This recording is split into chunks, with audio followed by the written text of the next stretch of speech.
చిరంజీవి గారిని గౌరవించి తన ఇంట్లో కుటుంబ సభ్యులతో కలిసి ఆతిథ్యాన్ని ఇచ్చి గౌరవించినాడు జగన్మోహన్ రెడ్డి.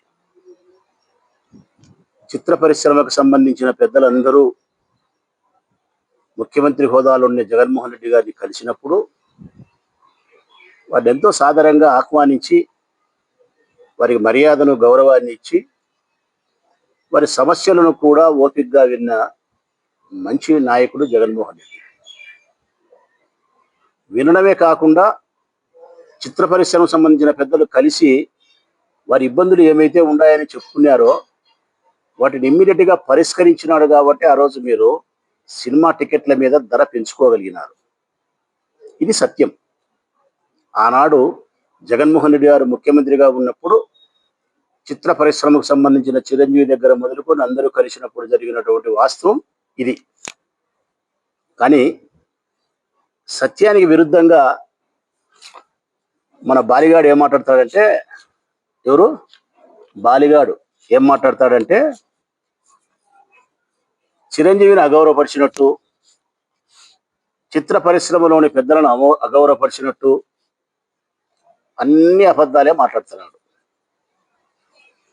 బాలిగానికి ఎందుకు వచ్చారా ఈ మాటలంటే, మ్యాన్షన్ హౌస్ వేసి హౌసులోకి పోయి, మళ్ళా చెప్తానా, మ్యాన్షన్ హౌస్ వేసి హౌసులోకి పోయి జులాయి వాడైపోయి పోకిరి వాని మాదిరి ఇష్టానుసారంగా 2 చేతులు జోయిలలో పెట్టుకొని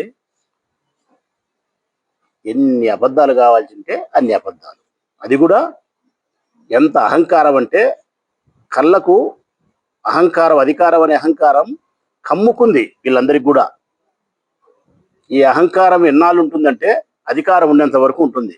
అధికారం పోయినప్పుడు మట్టసంగా మర్యాదగా మళ్ళా వీళ్ళు దావకు వస్తారు.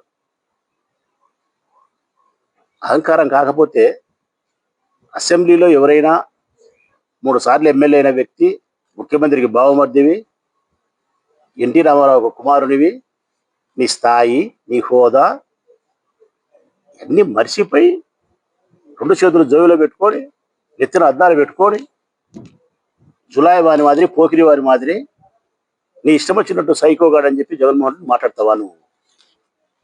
కొవ్వు పట్టినారు మీరు. ఎంత పట్టినారంటే అంత పట్టినారు మీరు.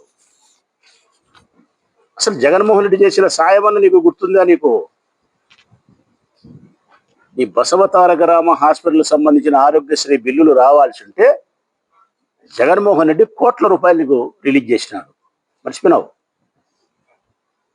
జన్మనిచ్చిన నీ తండ్రికి వెన్నుపోటు పడిచింది చంద్రబాబు నాయుడు. అట్టి చంద్రబాబు నాయుడుతో కలిసి ప్రయాణం చేస్తున్నావు. నీ బిడ్డను ఆ ఇంటికి ఇచ్చుకున్నావు. స్వార్థపరుని వెయ్యి. మీ నాయన్ను చెప్పులతో వేయించిన మనిషితో నువ్వు బంధుత్వాన్ని కలుపుకొని ఊరేగుతున్నావు. కానీ జగన్మోహన్ రెడ్డి నీ తండ్రి నాయకత్వాన్ని, మంచితనాన్ని, ప్రజల్లో ఆయనకు ఉండే బలాన్ని గుర్తించి కృష్ణా జిల్లాకి ఎన్టీఆర్ జిల్లాని నామకరణం చేసిన వ్యక్తి జగన్మోహన్ రెడ్డి. అది మర్చిపోయినావు.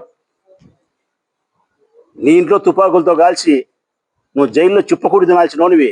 చిప్పకూడి తినకుండా నేను సంరక్షించిన వాడు రాజశేఖర్ రెడ్డి. ఆ రక్తమే జగన్మోహన్ రెడ్డి. ఎటు చూసినా నువ్వు అబ్బా కొడుకులకు రుణపడి ఉండవు. బాలిగా నువ్వు ఎటు చూసినా రుణపడి ఉండవు. నువ్వు అబ్బనికి బాకీ పడినావు, కొడుకుకు బాకీ పడినావు. నువ్వు ఈ 3 సంవత్సరాలే ఈ పదవి, అహంకారం. మళ్ళీ తర్వాత నీ పేరు కూడా డిజిటల్ బుక్లో ఉంటుంది. నువ్వు అతిపూరి వ్యవహారం చేస్తే నీ పేరు కూడా డిజిటల్ బుక్లో ఖచ్చితంగా ఉంటుంది. దాంట్లో ఏం మర్చిపోవాల్సిన అవసరమే లేదు. నీకు మళ్ళా చెప్తానా, ఇంకొక్కసారి ఎప్పుడైనా నువ్వు జగన్మోహన్ రెడ్డిని వాడు గీటు అని మాట్లాడితే, ఇప్పుడు బాలిగా అన్యాం, ఇంకా బాలిగా కాదు ఈసారి, ఇంకా నీచంగా కూడా మాట్లాడతాం. మీరు ఏమన్నా బెదిరించుకోవాలనుకుంటారేమో. వాస్తవానికి జగన్మోహన్ రెడ్డి సౌమ్యుడు. జగన్మోహన్ రెడ్డి వినయం కలిగిన మనిషి. ఏమాత్రమే కానీ గర్వం లేని మనిషి. తన దగ్గరికి బీద, సాదా, అధికారి, ఐఏఎస్ ఎవడొచ్చినా కూడా చాలా సౌమ్యంగా, వినయంగా, ప్రేమగా అన్నా అన్నా అని సంబోధించి మాట్లాడతాడు. మహిళలను ఎంత గౌరవించాలనో అంత గౌరవిస్తాడు. చిన్నపిల్లలను ఎంత ప్రేమగా హక్కును చేర్చుకోవాలనో చేర్చుకోగలుగుతాడు. అట్లా మనిషిని పట్టుకొని మీరు సైకోగాడంటారా? బుద్ధినే మీకు రొంతన్నా. జగన్మోహన్ రెడ్డిలో ఉండే లక్షణాలలో ఒక్క లక్షణం ఉందే మీకు, మంచి లక్షణం. ఎంత ఓపిక కలిగిన వాడైనా, కాలానికి ఎదురీదగలిగిన ఓపిక కలిగిన వాడు, ఎన్ని కష్టాలు వచ్చినా లొంగకుండా ఉండే ధైర్యవంతుడు, తను అనుకునే విజయాన్ని చేర్చుకునే దానికోసం, విజయ తీరానికి చేరడం కోసం ఎంత శ్రమించాలో అంత శ్రమించేవాడు. తన నాయకత్వ పటిమతో ఈ రాష్ట్రంలో ఉండే పేద వర్గాలకు మేలు చేసే నాయకుడు. అట్లతోటి పట్టుకొని సైకోగాడంటావు నువ్వు.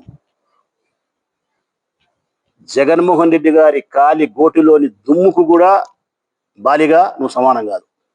అంతే.